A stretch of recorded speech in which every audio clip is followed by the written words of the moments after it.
1980, ang Thailand ay 708. Ang Pilipinas ay 767. Never mind Vietnam, they were still at war, it was 46. 1990, 1,559.1 ang Thailand, 803 na lang ang Pilipinas, dumoble na. Mula sa pantay lang ng 1970, in 20 years, doble na. In the year 2000, tumaas din tayo from 800 to 1,050.8, pero tumaas din ang Thailand ng 2006. 2010, 4,973, tayo 2,162. Hindi ko na isa-isahin yung mga bansa, pero tignan nyo po. Sa ngayon, Thailand, 8,056. Pang 87 sa mundo. Pilipinas, 4,170. Pang 119 sa mundo. Vietnam, 5,066. Pang 101, pang 111 sa bansa. Pero tignan nyo po, 1970, 67, 1980, 46, 1990, 98. Hanggang 1990, $100 lang ang per capita nila. 2,404. 2010, it was 1,600. Pero ngayon po, nasa 5,000 na. Malaysia, 13,000. Singapore, 98,000. South Korea, 36,000. Japan, 35,000. Tay, ano ba ang estado talaga ng ating bansa? What is the state of our nation? Ang estado, anak, ng ating bansa, ang ating bansa ngayon ay dumadaan sa kahirapan. Mahirap, anak. Mahirap. Mahirap, ngunit malaki ang potensyal.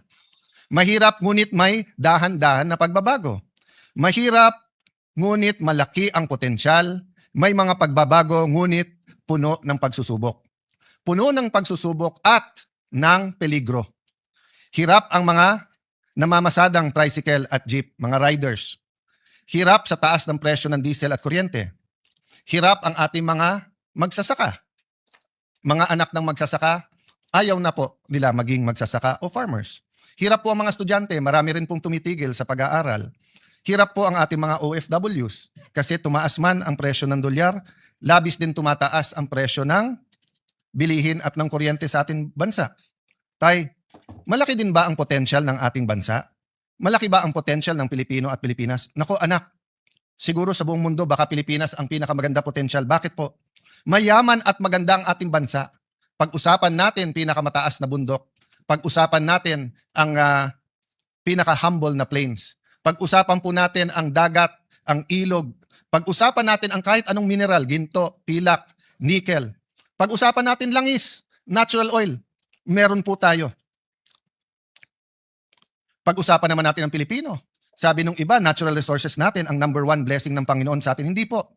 Ang Pilipino ang number one blessing sa Pilipinas. Napaka-adaptable ng Pilipino. Dalin mo sa Middle East, dalin mo sa Ukraine, sa Europe, Southeast Asia, Africa. Tinitingala. Gawin mong nani o yaya, nagiging pangalawang nanay. Gawin mong aid sa dentistry, mas gusto pa siya kaso dun sa kanyang dentist. Yung mga nurse natin, lalong hinahanap kaso sa mga doktor. Yan ay sa Japan man, yan ay sa London or sa Amerika. Napakalaki ng potensyal ng mga Pilipino at napakagaling natin sumunod sa batas. Basta't tayo'y nasa abroad. Tay, ano po yung peligro? Anak, ang number one na tinuturo parati sa amin ay ang edukasyon ay ang great equalizer. Yung aking ang ama ang sabi sa amin, anak, lahat ng iwan ko sa inyo, pwedeng mawala, pwedeng mawaldas, pwedeng nakawin, pero ang edukasyon na nakamtam mo, walang pwedeng magnakaw sa iyo yan. Pero bakit ko sinasabing may peligro? Unang-una po, yung sa problema ng pagkabansot o yung pong sinasabing stunting. Sinasabi na hanggang 25% or 1/4 po ng Pilipino ay nasa endangered ng stunting. Naging bisita po ng Pilipinas ang Pangulo ng Singapore at naging privilege po ng Taguig na maging bisita dahil may proyekto po sa ospital ang kanilang isang foundation, ang Temasek, at napakaganda ng mga teknolohiya. Pero nagulat po kami sa speech ng Pangulo ng Singapore. Sabi niya, kasi ito'y isang finance person, magaling sa negosyo, magaling sa finance.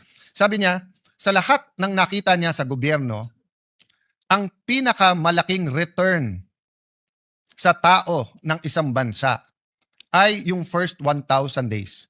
Yung simula sa mabuntis hanggang 1,000 days nung bata, sapagkat pag siya'y nabansot at apektado ang kanyang mental and physical growth, apektado din po ang kanyang emotional growth, apektado ang kanyang health. So kahit anong scholarship, kahit anong gold card ng PhilHealth na ibigay mo sa bata na nabansot na, ay hindi mo na maibabalik. Hindi mo na yung stunting ay pwedeng maging irreversible. So yun po ang number one. Kailangan nating pagtulong-tulungan yung peligro sa ating bansa yan. Can you imagine 1 out of 4 Filipinos who could be the best pilot, the best accountant, the best lawyer, who could be someone who discovers the cure for cancer, who could be the next Hollywood star, who could be the next tennis star after Alex, the next Carlos Yulo. Hindi niya makakamtan ang kanyang pangarap at kanyang potensyal. Bakit po? Dahil hindi kaya ng magulang niya, pero ang gobyerno bilang pangalawang magulang ay may ibang priorities. Siguro naman, Mr. President, dear colleagues, we will all agree. Stunting has to be a priority. We keep doing the same thing and expecting different results. Mali po yun. Mga suliranin sa ating education system. I recognize every single person, our Secretary of Education, Secretary Angara, our colleague Bam Aquino, every single person here, Ate Pia, Tess Daman, Joel Villanueva, lahat po, siguro isa-isahin ko lahat ng senador dito. Of course, committee chair din ng Education Committee who did a great job, si Senator Win Gatchalian. Lahat po tayo ay may contribution sa edukasyon. Pero ano sabi ng EDCOM? Yung K-12 na dapat 12 years, 7.5 years lang. So ang sinasabi natin sa buong mundo, K-12 kami. So akala nila 12 years ang education natin. Hindi po, 7.5 lang. So una ang forma, kaso sa substance. Sinasabi ko po to dahil peligro po to.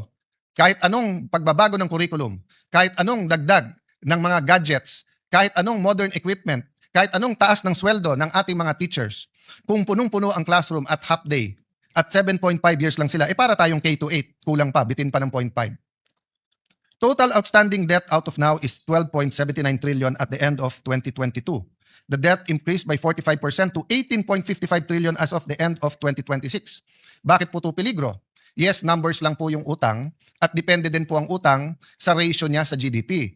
Pero ang problema po, dahil sunod-sunod ang problema at mga problema, whether it's man-made or outside our control, since the pandemic in 2020 till now, nasa lugar na tayo kung saan hindi tayo basta't makautang.